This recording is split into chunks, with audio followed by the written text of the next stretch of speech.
Hi everyone, it's Hope.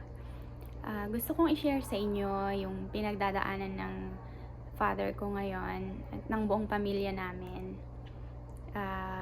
It's been a while na nag-share kami online. So, ang father ko ay na-diagnose ng stage 4 esophageal cancer. Para mas maintindihan ninyo, ito yung klase ng cancer na nasa loob siya ng esophagus. So, ito yung daanan ng pagkain natin mula dito hanggang doon sa may tiyan natin. Nakitaan siya ng bukol doon sa esophagus niya.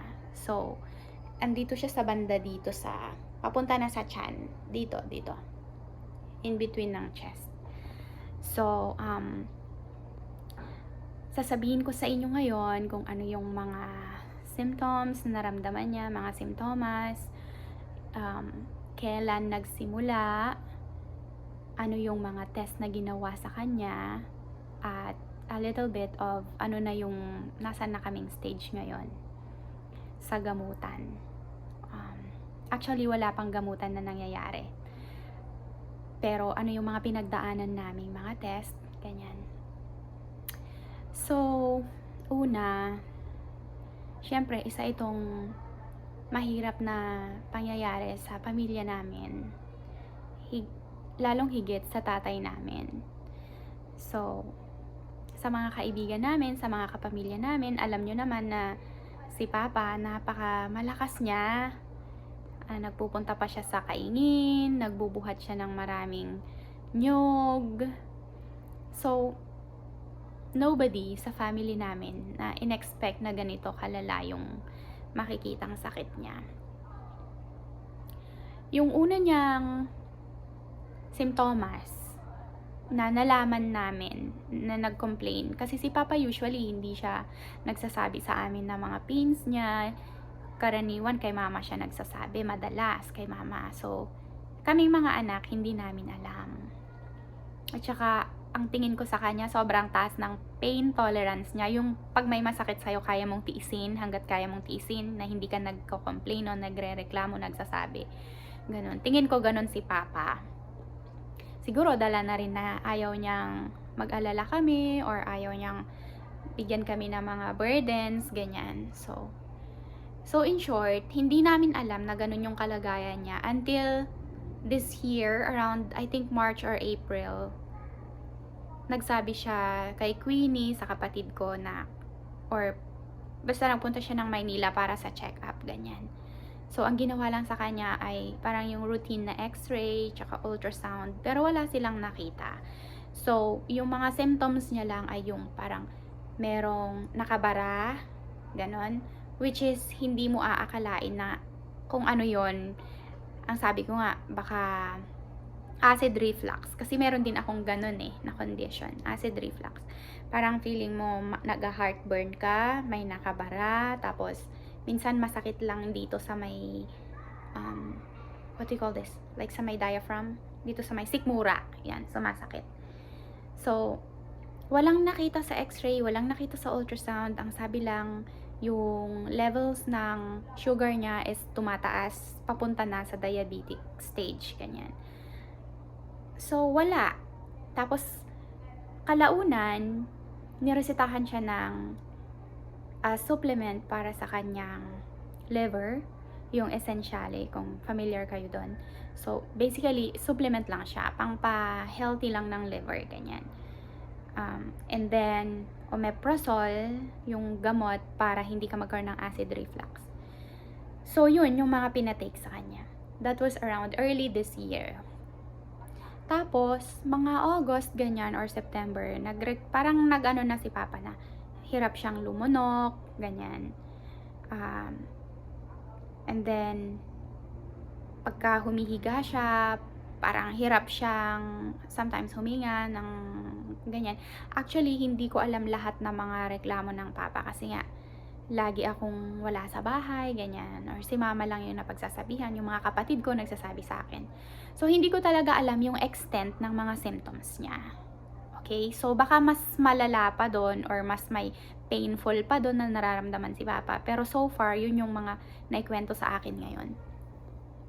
So, September, pinaluwas ko siya ng Maynila. Pinatingin ko siya sa St. Luke's. Pumunta kami sa ospital kaagad.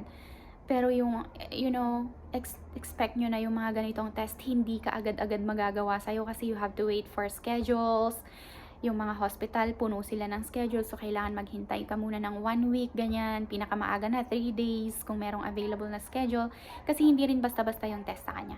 So, hindi namin alam na something pala sa esophagus yun. Kasi akala namin, hindi lang siya makalunok. So, inisip ko, baka problema sa throat.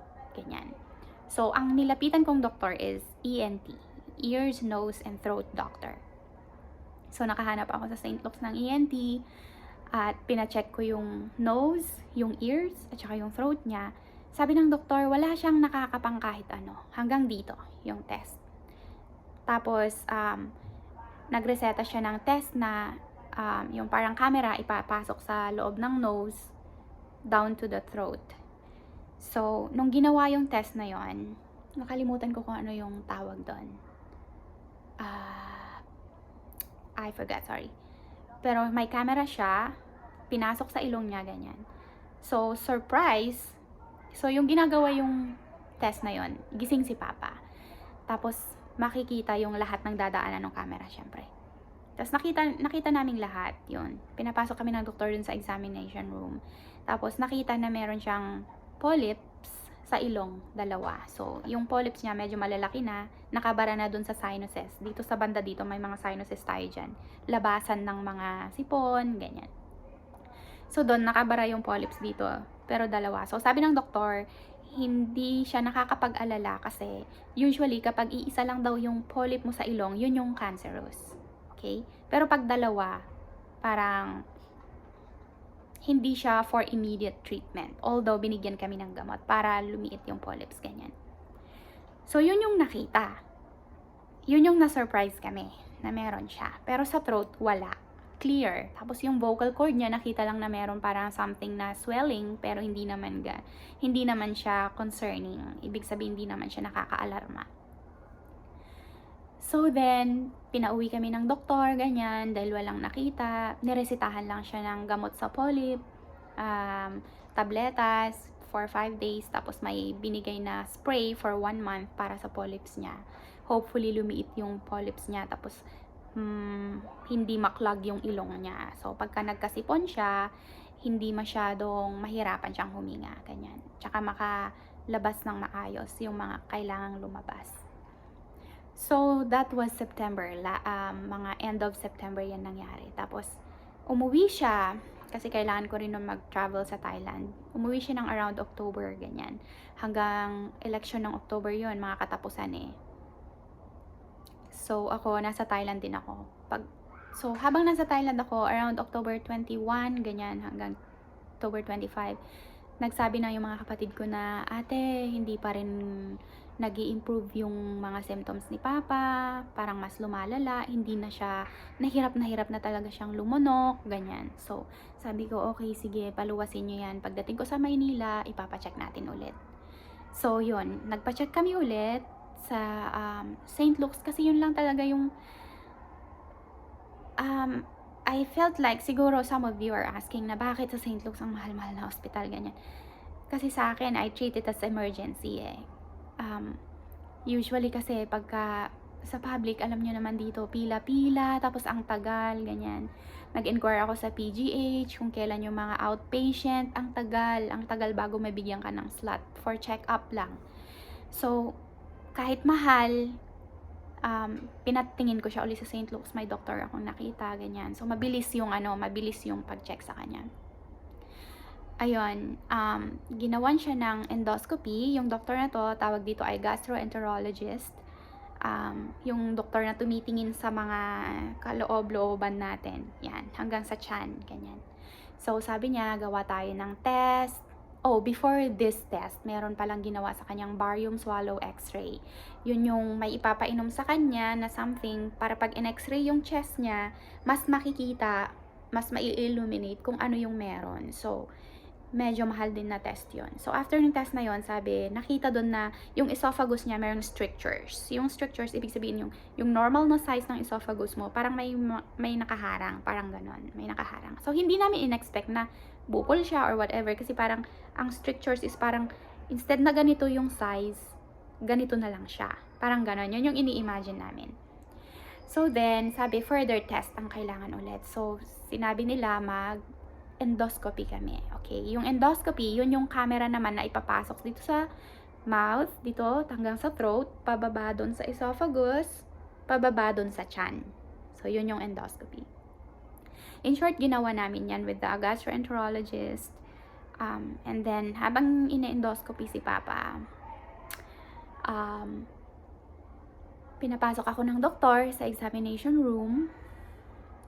Pinakita sa akin yung itsura nung nakitang bukol. So, kung yung esophagus natin, mahaba yan kasi mula dito, pababa, mahaba. So, dun sa tiyan ni Papa, kunwari ito yung level ng tiyan niya, mga ganitong space na lang, ganito kahaba na lang, andito na yung bukol. Like, ito yung tiyan, ganito na lang kalayo, ito na yung bukol. Okay? So, yung bukol niya, mga ganito kahaba. Ganito kahaba, tapos ganito kalaki. Halos nakabara na siya dun sa esophagus niya. Kaya, yung pala yung dahilan na hindi na siya halos nakakalunok. Ayun. So, trinay nung doktor na papasukin yung camera doon. Padadaanin nyo doon sa may bukol.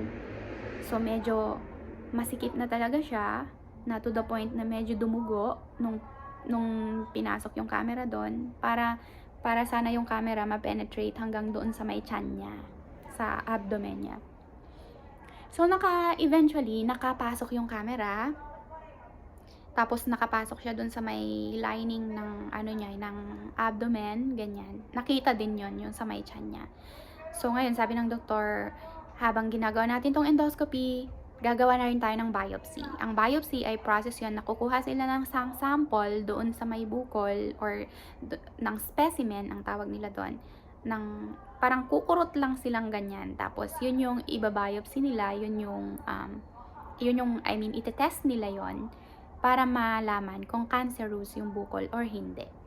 Okay, so kumuha sila ng sample, kumuha rin yung doktor ng sample doon sa may tiyan niya para malaman kung may bacteria doon na nakatira. Or kung malinis talaga yung lining ng tiyan niya, ganyan.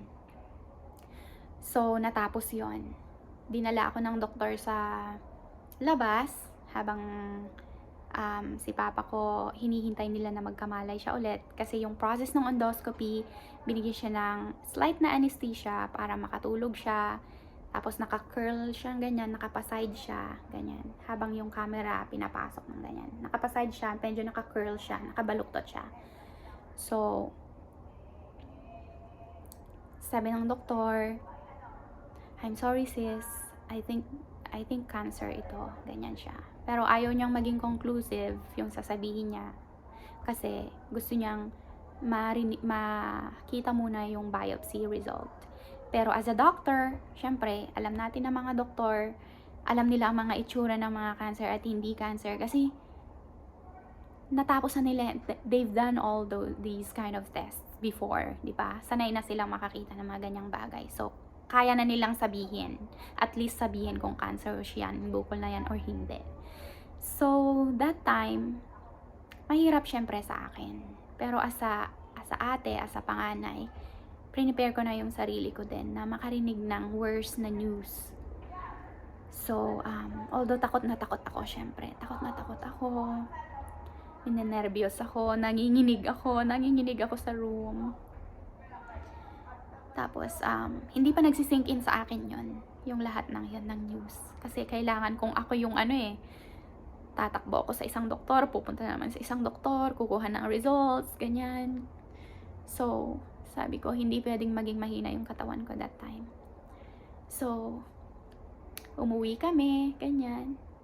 Sinabi ko sa ibang mga kapatid ko na we pray for the best for Papa. Pero let's also prepare ourselves for the worst. Ihanda natin yung mga sarili natin, ganyan. Pero hindi ko pa, at that point, hindi ko pa sinabi sa kanila na cancer yon. Ako lang muna yung nakakaalam. So, and then, so anyways, umuwi si Papa, umuwi kami, ganyan. Hinintay namin yung biopsy result. Naghanap kami ng surgeon, kasi yun yung advice sa amin ng gastroenterologist namin. Hanap kayo ng surgeon, alamin ninyo kung pwede pang madaan sa surgery, yung bukol. Or oncologist, yung oncologist, doctor yun sa cancer.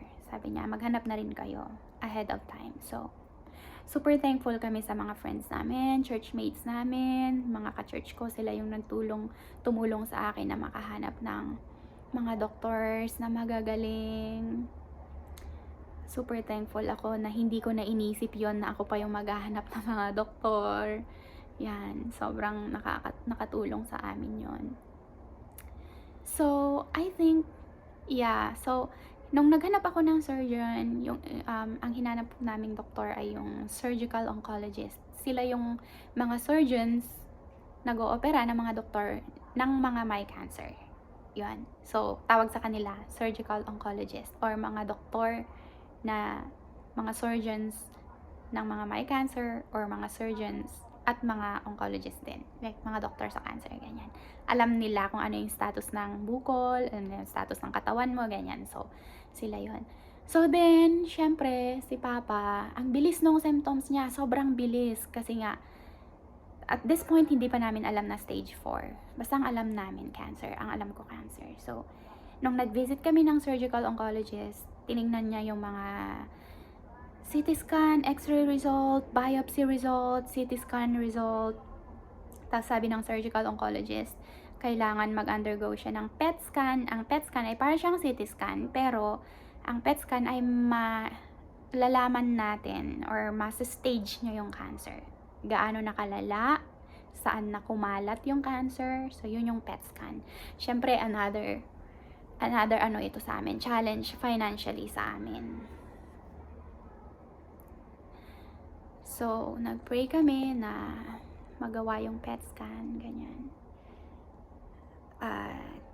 Pero yung surgical oncologist namin, sinabi na sa amin na hindi na ito stage 1, hindi na ito stage 2. It's either 3 or 4. Yun na yung pinauna niya sa amin. Tapos ako, syempre ako, todo Google ako, ano ba itsura ng cancer na stage 1, stage 2, stage 3, stage 4, ganyan. So, inaalam ko na yung mga itsura. Kasi nakita ko first hand kung ano itsura ng bukol ni Papa sa esophagus. Nakita ko yung itsura niya, yung physical characteristic ng bukol. Nakita ko lahat. So, nung nakita ko yung picture sa Google na ganito yung stage 1, stage 2, sabi ko, okay, expect the worst talaga ako. Tapos sinabi ko na sa kapatid ko kay Queenie na cancer, either 3 or 4, sabi ng doktor, ganyan. Tapos, so yon, para ma-exact stage talaga, kinailangan namin yung PET scan. Kasi yung PET scan, pagka pumasok siya dun sa parang bilog na yung machine, iilaw daw yon. Kasi si Papa meron na siya ditong lymph node na lumaki, bukol dito, sa may right leg niya. Tapos nung una, isa lang yon, malaki. Tapos ang bilis, naging 2 na. Ganon siya kabilis. October lang yon, November. So parang in a span of 1 or 2 months lang, ganon na kabilis. So yon, nung nag-PET scan siya, nakita yung mga umilaw ng mga bukol, ganyan. Nakita kung saan yung kalat ng cancer. So, yun, nalaman ng mga doktor na stage 4 na talaga siya. Ngayon, yung symptoms ni Papa, syempre lumala. Nung dati, nakakainom pa siya ng tubig, ng liquids, ganyan. Ngayon, nung pagsapit ng November, kahit tubig, as in kahit tubig, hindi niya na malunok. So sabi ko, kailangan na siyang i-admit, kailangan na siyang magkaroon ng, baka bumaba yung electrolytes niya, ma-dehydrate siya, di ba? Kasi walang tubig yung katawan, walang nakakain, ganun. So, nirush ko siya sa Chinese General Hospital, pina-admit ko na siya, in emergency ko siya.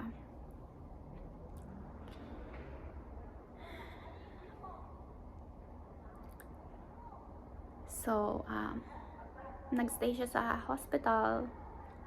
nung nakita siya ng doktor, sabi ng doktor, kailangan siyang i-surgery kasi kailangan may nutrition yung katawan niya. Since hindi siya nakakakain, lalagyan siya ng tube, feeding tube. Ngayon, ina-expect namin na yung feeding tube is idadaan dito, right, sa esophagus niya. Kailangan dahil malaki na yung bukol niya, hindi na pwedeng idaan sa esophagus yung tube. Tapos magsi-stick out sa stomach niya, hindi na pwedeng gawin yon kasi mai-irritate yung bukol. Ang gagawin na lang ay ooperahan siya. So, ang ginawa sa kanya, inoperahan siya dito sa may bandang abdomen. Hinanap yung abdomen niya dyan. Hiniwa dito. And then, hinanap nila yung abdomen sa loob. Nilagay nila yung tube doon. Tapos nilagyan na parang outlet dito. So, yung tube niya is parang ganito kahaba. So, ngayon, at the moment, si Papa ay nagpapagaling ng kanyang surgery, from surgery, nagre-recover siya. It's been a week and 2 days. So, 9 days na since surgery. Nagpapasalamat kami sa Panginoon, sa pag-sustain niya kay Papa, sa health niya, sa pagbibigay niya ng strength araw-araw, sa pag-provide niya ng mga pangangailangan namin. Sobrang difficult nung stage na pinagdaanan namin sa family namin. Pero sobrang thankful kami sa pagbibigay sa amin ng kalakasan ng Panginoon. So, above all these circumstances, bakit ko sinishare yung journey namin? Kasi magre-reflect ka na ang buhay ay maiksi. So, yung tatay ko, 58 years old lang siya.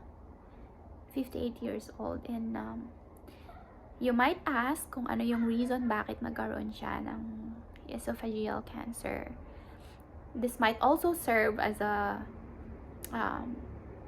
parang warning or parang aral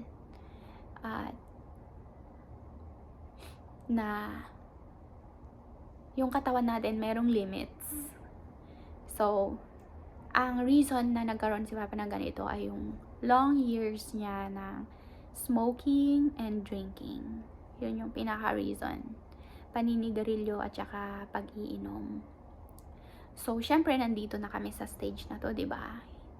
Na ang pinaka-appropriate na response natin sa kay Papa at saka sa kanyang kalagayan ay sad tayo, 'di ba? Na sorry tayo, we feel sorry na ganito yung kalagayan niya. Ganun. So, maraming salamat sa mga kaibigan namin na nagpaabot sa amin ng tulong, sobrang daming tulong, financial help, yung mga pinsan namin, nag-effort talaga silang maghanap ng pera, ng mga piso-piso para kay Papa. Yung lola namin, nag-donate ng pera, yung asawa ko sa States, na palaging nakasupport sa amin, hindi nagsasawang magbigay ng tulong sa mga auntie, sa mga uncles namin na nagbibigay ng tulong sa amin, sa mga friends ni Papa, sa mga sa mayor, sa vice mayor, sa mga friends ni Papa sa Dinapige. Maraming salamat po sa mga SB na friends ni Papa, sa mga kakilala niya doon na laging nangungumusta sa kanya. Kahit yung mga simpleng pangumusta, na appreciate po namin yon. Masaya si Papa, ngumingiti si Papa. So ngayon po yung kalagayan ni Papa is dahil nagpapagaling siya, nakahiga siya, ini-encourage siya ng doktor na maglakad-lakad para ma-maintain niya yung exercise pa rin ng katawan niya. Kailangan niya pa rin yun. So, maraming salamat po sa inyong lahat. Hindi namin mabilang yung mga pagpapala sa amin ng Panginoon. Salamat po sa mga kapatiran namin sa church. Hindi ko po kayo maisa-isa. Sobrang daming mga blessings sa amin ng Panginoon. At alam nyo, sa ganitong time ng buhay natin, pipiliin nating magpasalamat eh. Ang sabi ng salita ng Panginoon, magpasalamat sa lahat ng pangyayari. Magpasalamat sa lahat ng bagay dahil yung pagsubok sa atin, yun ang nagpapatatag sa atin at nagbibigay sa atin ng endurance. Ang endurance, yun yung hindi ka susuko. At pinapatatag nito ang ating pananampalataya upang magkaroon tayo ng pag-asa, na yung pag-asa na yun, hindi tayo binibigo. Dahil tinuturo niya tayong magtiwala sa ating Panginoong Jesus. Yun yung lagi kong sinasabi. So, kahit sa papa ko, alam nyo, nababago rin talaga yung perspective ko sa buhay. Nababago rin yung pananaw ko, ganyan. Tayo yung unang binabago ng Panginoon kung paano tayo mag-respond sa mga ganitong pagsubok. So, isa rin yun na testimony o pagpapatotoo sa buhay ng papa ko na ako, kaya ko rin sabihin sa papa ko na mabuti ang Panginoon sa amin.